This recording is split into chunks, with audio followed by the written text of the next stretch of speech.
This special edition of Veteran Art Studio has been made in partnership with the Wisconsin Veterans Museum, with a very special thanks to the Wisconsin Veterans Museum Foundation.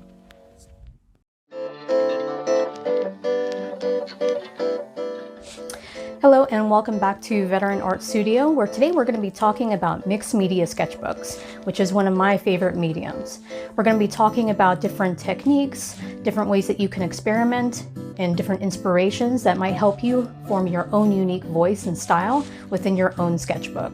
We're going to be talking about different ways you can try to develop that style, in addition to the importance of experimentation and how to get all those ideas down onto paper.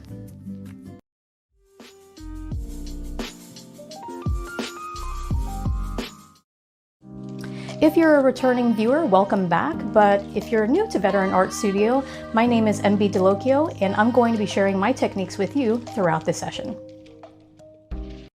Before becoming a social worker, I was an artist who found creating art as a way to navigate the world around me. I also served as a medic, mental health sergeant, and retention NCO in the U.S. Army for 8 years. While on deployment to Ramadi, Iraq in 2004 to 2005, I served as a member of Team Lioness, the first female team that was attached to Marine infantry units and Special Forces units to perform checkpoint operations, house raids, and personnel searches on Iraqi women and children for weapons and explosives. I currently produce art tutorials here on Veteran Art Studio via YouTube, as well as art exhibits in physical and virtual spaces. My current virtual gallery exhibit, Fuetsam Pamalaan, A Journey Through Chamorro Matriarchy, is on display from May 1st to July 31st, 2021.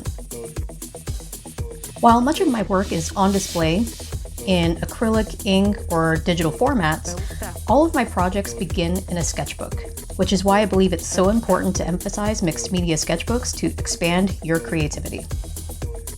In this lesson on mixed media sketchbooks, I'll share with you my own experiences and techniques to unlocking creativity, even if you're experiencing artist block. We'll start with the materials and then dive into sources of inspiration, which will lead into style and flow. After that, we'll discuss the importance of creating without fear and what that looks like along with experimenting. We'll take a look at mixed media methods, papers and textures, and taking creative risks. Finally, I'll do a step-by-step demonstration and tell you how you can share your work and the next steps for more resources. I'll have this time-stamped as well, so you can return to certain segments of the video to re-watch or take another listen as needed.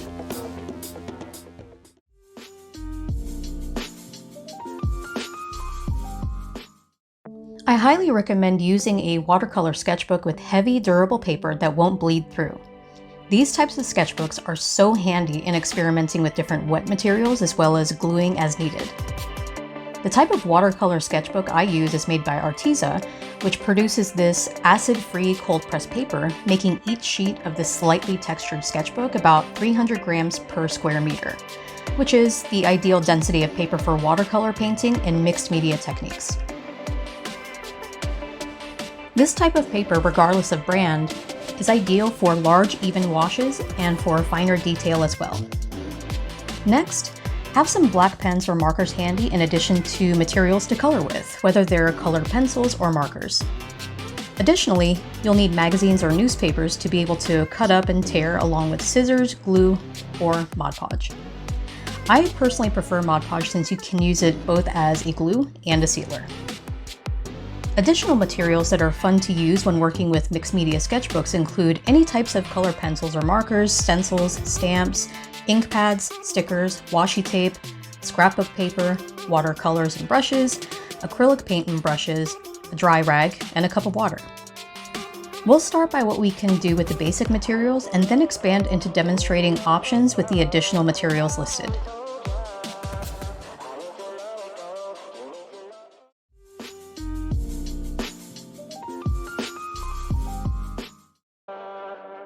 When I deployed to Iraq, I carried a travel journal with me wherever I went. As a Lioness, medic, and mental health sergeant, I was often limited on time where I could express myself. So carrying around that journal, which ended up turning into a mixed media sketchbook as well, served as somewhat of a pressure valve during stressful times, and whenever I could draw, write, or paste things into my journal, I did.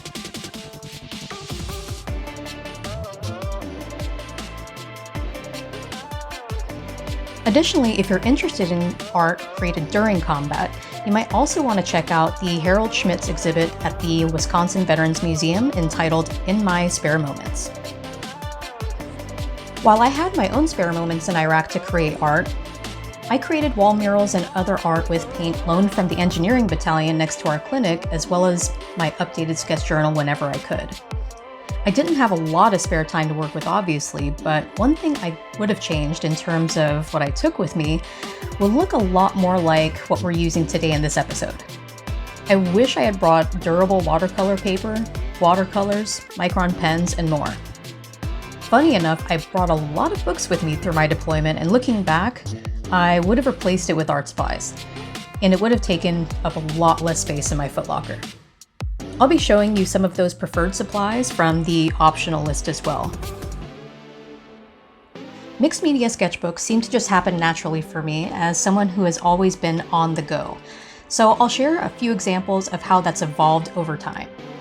Mixed media sketchbooks are like portable studios where you're free to experiment and being ready whenever the inspiration strikes.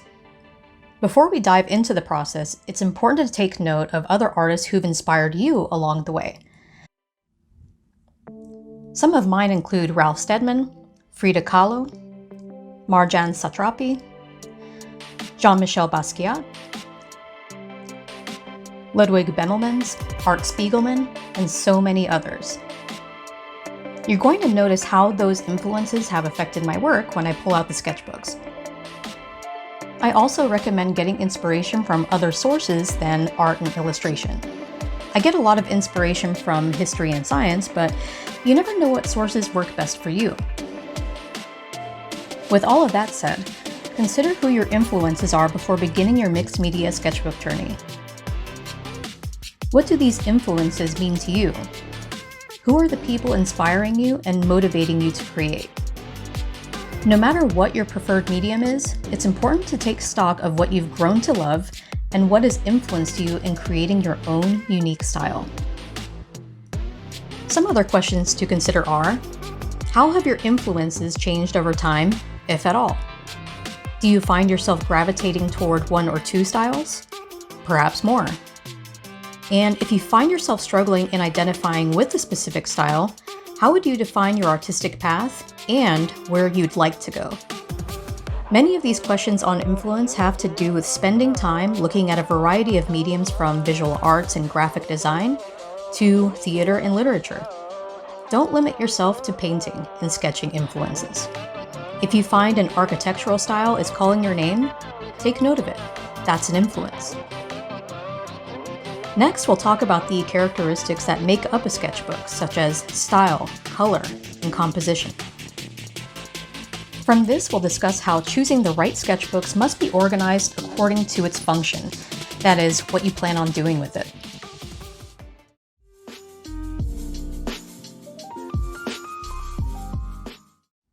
In Style and Flow, we're going to cover colors, textures, and composition.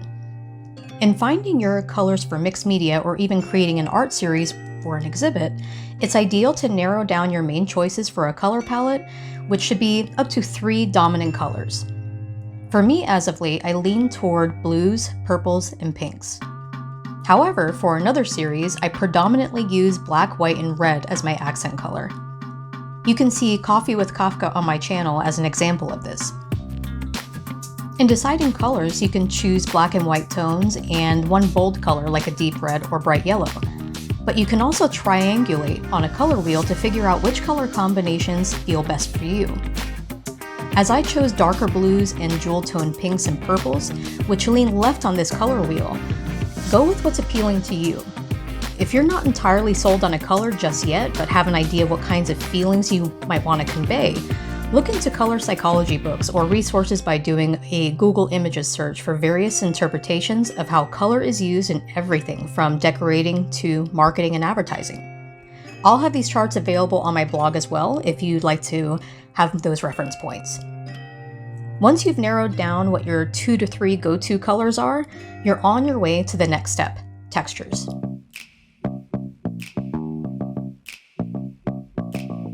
Exploring textures with mixed media might seem endless because your options are open to whatever your sketchbook can handle, especially if it's heavy-duty watercolor paper. From trying out your different colors to shading styles, you can also expand your textures to different types of paper clippings you can paste onto your sketchbook, whether it's from a magazine or if you're working with stickers and scrapbook paper. Explore which textures and styles appeal to you and test them out on a sheet inside your sketchbook. Before you start playing with various colors and art supplies, I highly recommend taking all of those instruments on a test drive first. Get your sketchbook and start by signing it and putting today's date in it. Then, start testing your materials. Papers react and receive different materials in very particular ways, so I don't believe that there's a fixed formula when exploring technique in paper. In my opinion, this depends on how we approach the materials and how we play, experimenting with their characteristics, strengths, and weaknesses. I recommend taking one or more pieces of your sketchbook paper and get an idea of how your colors really look when applied to this specific sketchbook. Sometimes markers, crayons, paint, or other supplies don't look as advertised on their packaging, so be sure to take note of what their color and texture looks like before starting your project. You can also create these color palette sheets and cut or tear from them to create other unique works of art later. Mixed media sketchbooks set the stage for an intuitive and playful relationship to your artwork, essential when dealing with incorporating a diverse set of supplies. Next, this is my general rule for composition, but it's also an ancient one, the golden ratio. Now, once you've narrowed down what your 2 to 3 go-to colors are, tested your materials, you're on your way to exploring the golden ratio for composition. For example, the Mona Lisa, painted by Leonardo da Vinci, was created according to the golden ratio. Now, the golden ratio has been coined golden because it's considered to be naturally aesthetically pleasing. The golden proportion, as some say, can be found throughout everything from nature to architecture to the human body.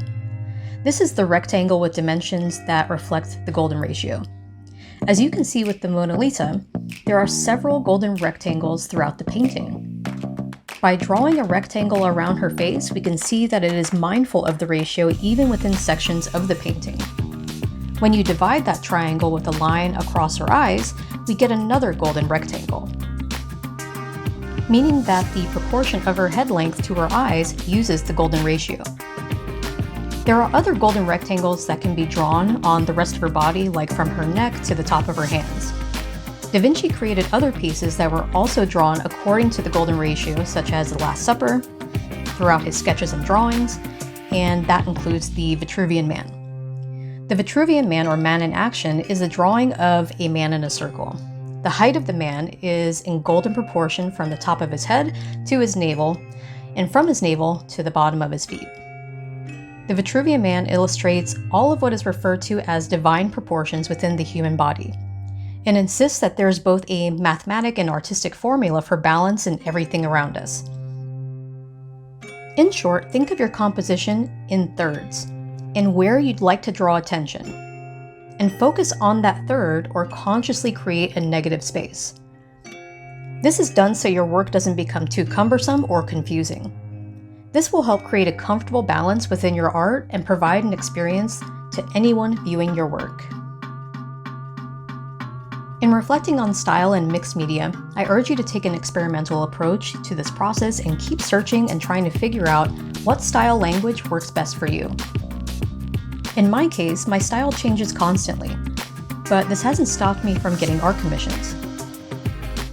The only thing is sometimes others may feel a bit confused about what style I'll create by, so what I do now is show them various images from one collection, exhibit, or project, so they know that I'll work consistently and always use the same style for a specific project. You can see examples from my art collection on my Desert Warrior website, but you can also check out how my work continues to evolve on my Instagram page at Dallocchio. So you'll see how I've worked with different types of projects and techniques all throughout the span of years. For me, style isn't about always using the same technique, always working with ink and graphite, or making the same types of projects. Style is a way of looking at conveying concepts, emotions, or ideas on paper that is uniquely yours. And the more that you have fun and play with different styles, the more fine-tuned your artistic voice will be. And that's a really wonderful payoff in the end.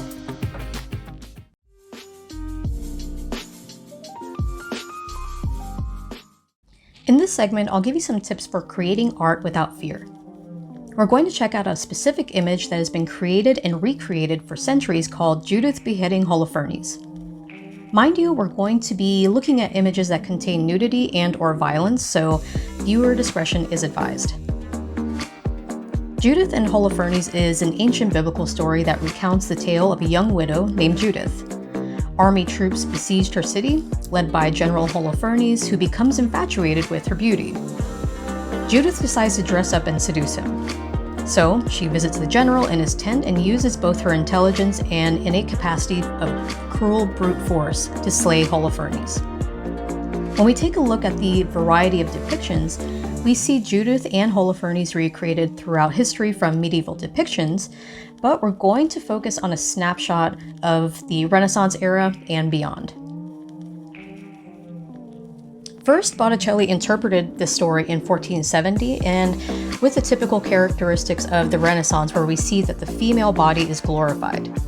Judith's depiction takes up much of the image, and there are some architectural references, even though the servant is carrying the general's head. We see Judith as a heroine with the sword, and she's triumphantly returning home because when she decapitates the general, the troops flee the city and the people are finally free. Another example from the Renaissance is that of Andrea Mantegna, which was painted in 1495. Here we also see that the human body is exalted and painted delicately despite the violent story. Notice the use of both soft and intense color contrasts. Giorgione depicted the same scene in 1504, where Judith is beautifully composed and serene. Under her foot, we have the general yet again. We have idealized beauty, architecture in the background, and this technique in painting is quite similar to that of the face of Da Vinci's Mona Lisa, which was painted between 1503 and 1506. Now we're entering into increasingly perilous territory by going into the Baroque period with Caravaggio in 1598. Here we have the dramatic and intense chiaroscuro technique that highlights the tension of the decapitated general's face. Judith and her handmaid are more serene while committing an act of violence that results in freeing their people. You might have noticed the aesthetics and focal point change here. Moving on to another Baroque artist, one of my favorites is Artemisia Gentileschi.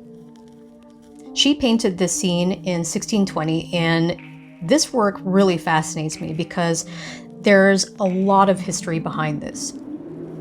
It was difficult enough for a woman painter to find her place in society so dominated by men, but it was also really tough for her to get formal training in fine art. Her father, also an artist, ended up intervening so that she could train under the tutelage of a famous painter at the time, but unfortunately that painter ended up sexually assaulting her. Gentileschi experienced this sexual assault at the age of 17 at the hands of painter Agostino Tassi. She turned the horrors of her own life, which included repression, injustice, torture, and rape, into brutal biblical paintings that were also an ardent war cry for women who were experiencing violence at the hands of men and demanding justice. I think she really conveyed that righteous rage in this painting quite well, and we see how she clutches Holofernes' head in a way that is empowered. In this, we see the suffering in the dramatic lighting emerging from the darkness. Her work provoked strong reactions on its arrival in Florence, and the painting was denied the honor of being exhibited in the famous gallery there. However, with the assistance of her friend, at the time Galileo Galilei, she managed to extract the payment from the Grand Duke Cosimo II de' Medici, who died in 1621 shortly after the great work of art was completed. Despite all of the pain, Gentileschi followed her passion as an artist in an era dominated by men and injustice, and she succeeded working in the courts of Rome, Florence, and Naples, then traveling to England and finally becoming the first woman to enter the Academy of Art and Design in Florence. Now jumping ahead into the 20th century, we have Gustav Klimt's painting of Judith from 1901. We can see that Judith appears to be sensual with lots of gilded highlights, which are typical for this painter.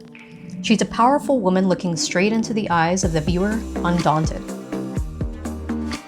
Now, you might wonder what all of this has to do with mixed media sketchbooks. But the reason why I brought up this story is to focus on a single moment and how it's been depicted throughout history to get an idea of how different artists approached it, reinterpreted it, and illustrated it.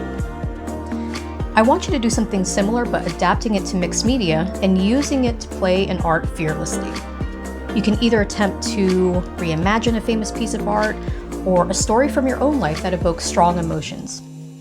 Mixed media sketchbooks can seem intimidating, but you'll find that once you get going, it can be a wonderful release of emotion, and in the end, it can also be a lot of fun. I propose that you choose a painting or a personal memory and recreate it in different methods. You're free to use any technique that you want, and it doesn't matter if it's perfect. Simply play with different depictions from using pencil or markers to watercolors, whatever you prefer. You can create a realistic piece or jump into abstract play the next. I encourage you to look for a painting or a work of art that appeals to you, and don't fret over needing to make a bunch of masterpieces. I encourage you to play, have fun, experiment, make mistakes with materials and pigments and techniques that you have at your disposal.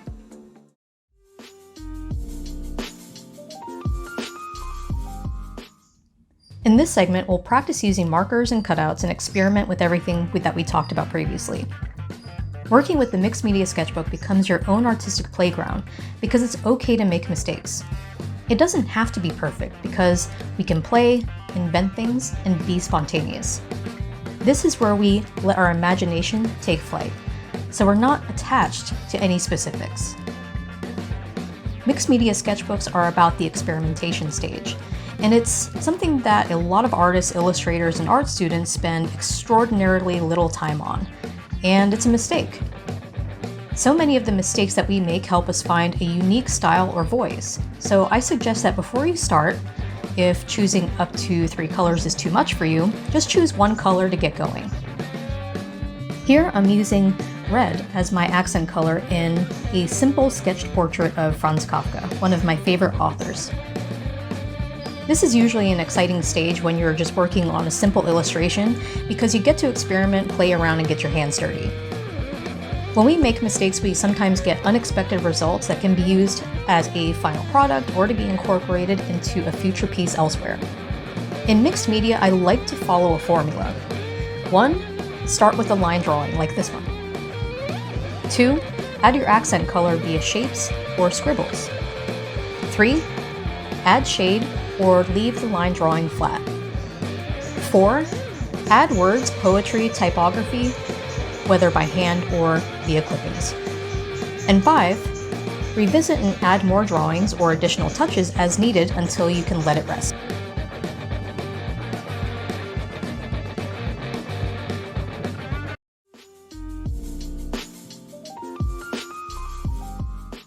In mixed media, I suggest starting with one subject, whether it's a person, place, or thing. You can then add a sense of volume and depth to your drawings with the use of cross-hatching and shading if you'd like, or just experiment on the side of the work. Next, we're going to do something fun. We're going to add some magazine and newspaper cutouts and then glue them onto our work. This way we can create new results and form different artistic languages in our work. If you'd like to explore these different styles of sketching people, places, or still life, I highly recommend the books The Art of Urban Sketching, Drawing on Location Around the World by Gabriel Campanario, and Dare to Sketch, A Guided Drawing on the Go by Felix Scheinberger. These books are helpful guides to make both field drawings and mixed media sketchbooks.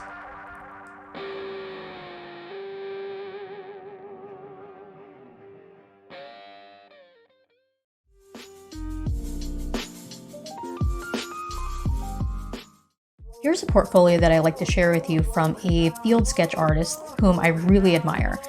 He has traveled to different parts of the world and publishes his diaries of art on his website, which is benoitguillaume.org. You can see that throughout his works that there are so many different layers and just different methods that he used for shading and use of color. He also, as you notice, triangulates a lot of his color too. In exploring style, Take a look at your influences and who really inspires you. You might not share the same vision or style, but that's okay. This is where you ask yourself what moves you about their work and what you'd like to express. You can explore different styles like line drawings, architecture, doodling and cartoons, realism, movement, which includes motion pictures, rough sketches, which includes field drawings like we just discussed with Benoit Guillaume. But you can also explore shading, different types of it, and the use of color with balance. Mixed media sketchbooks challenge me to do better, try new things, but field drawing can certainly make you feel a bit more spontaneous. If you can, go out into some public space and try to capture a scene that happens in front of your eyes. Or create a piece based on your morning routine, for example. One of the experiences that I value having learned from drawing in the field is learning to observe. Passing through the world, paying attention to things that inhabit it, has not only enhanced my work, but also my life experience.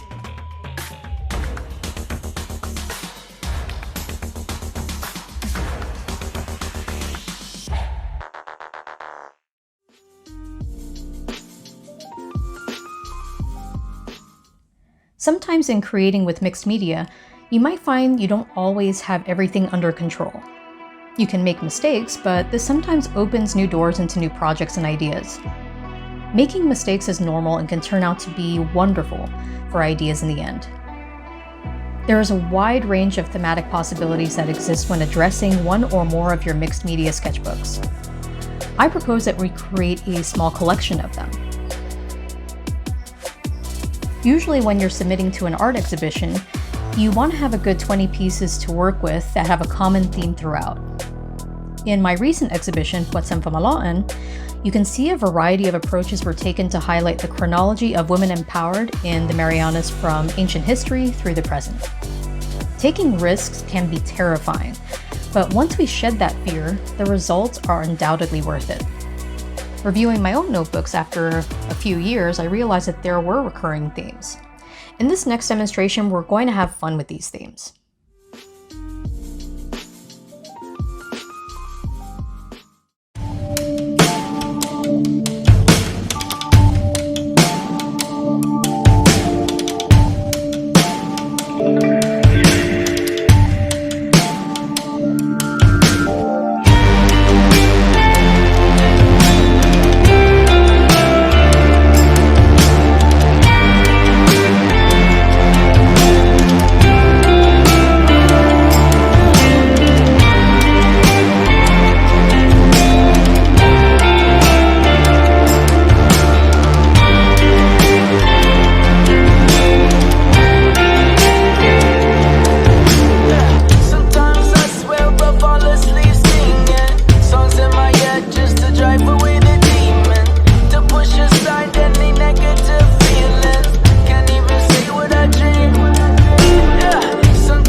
not know love, but now I receive what I return. I remember what it was like to not know peace.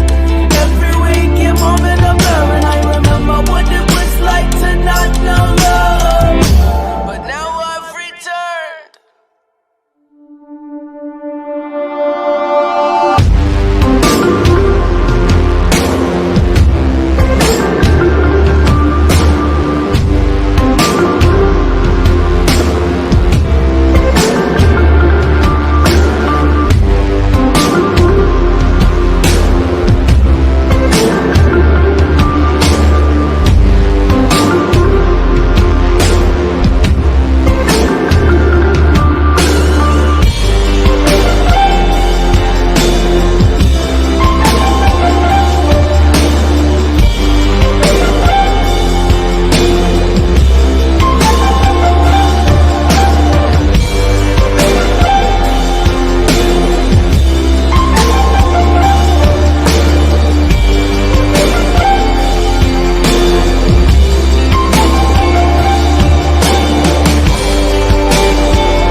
I encourage you, if you're comfortable, to share your mixed media works of art with the hashtags of #WVM Drink and Draw and #Veteran Art Studio on Instagram.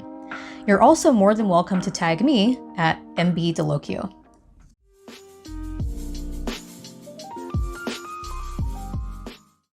Thank you again for tuning in to Mixed Media Sketchbooks, and another big thanks for the Wisconsin Veterans Museum and the Wisconsin Veterans Museum Foundation. And be sure to check out their amazing collections and ongoing exhibits for more inspiration. You can also find more tutorials and guides on my YouTube channel, MB Dallocchio, and the arts playlist from Veteran Art Studio to my writing workshops. For more information, you can reach me on thedesertwarrior.com and my blog, arrivalsdepartures.uk.